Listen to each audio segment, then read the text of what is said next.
The U.S. Army's hard-hitting, self-propelled howitzers have taken a backseat in America's recent small wars. Nonetheless, they remain highly potent weapons. These, and 4 others, make up a powerful list of weapons no nation would want to mess with. When it comes to lethal weapons, the U.S. Army has no shortage.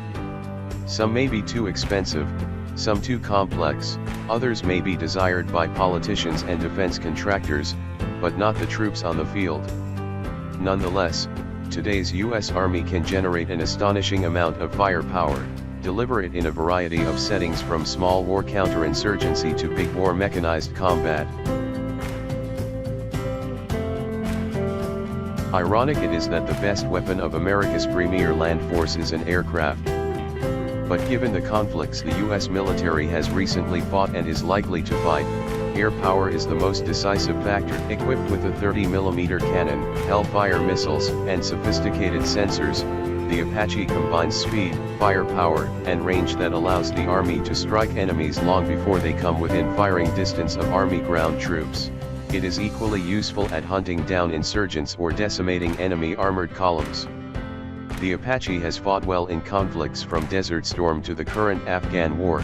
Perhaps more important, the Apache is air power that the Army itself controls, rather than having to rely on the Air Force or Navy aircraft for close air support. An attack helicopter is not, and will never be, a substitute for infantry on the ground. But the ground troops will appreciate the support an attack helicopter can provide. Whether the M1 Abrams is the best tank in the world depends on who you talk to, and more important, what country they are from. But it is indisputably among the world's best. Weighing in at 60 tons, the M1A2 has a 120mm cannon, depleted uranium armor up to 3 feet thick and a top speed of more than 40 miles per hour.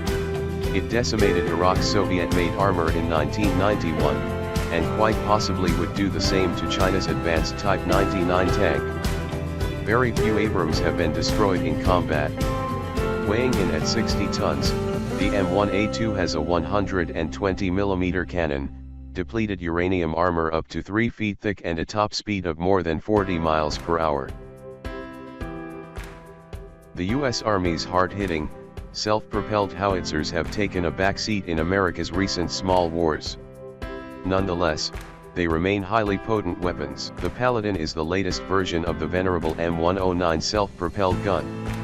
It can shoot a 155mm shell up to 20 miles using rocket-assisted projectiles. It can also fire the GPS or laser-guided Excalibur shell.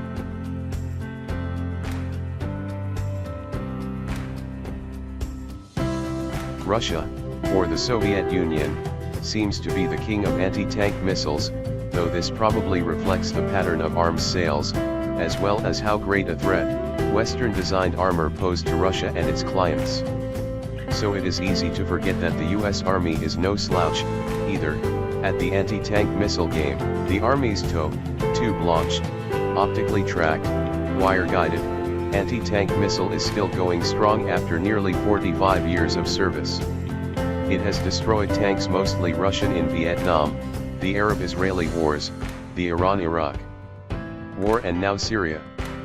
The newer TOW-2B comes in several versions, including a bunker-busting missile, as well as the Arrow model, which explodes above a tank to penetrate its thin top armor. It may sound strange to classify an 80-year-old machine gun as one of the Army's best weapons, but the fact the M2 Modus is still blasting away after nearly a century and countless wars is testament to the fact that it is a remarkable gun. Developed when Franklin Roosevelt had just become president and Hitler was just taking power in Germany, the M2 has seen service all over the world. As an anti-aircraft, anti-vehicle, and anti-personnel machine gun that's closer in power to a small cannon. A recently upgraded version, the M2A1, features a quick-change barrel and a night flash suppressor. This first appeared in December 2014 and is being reposted due to reader interest.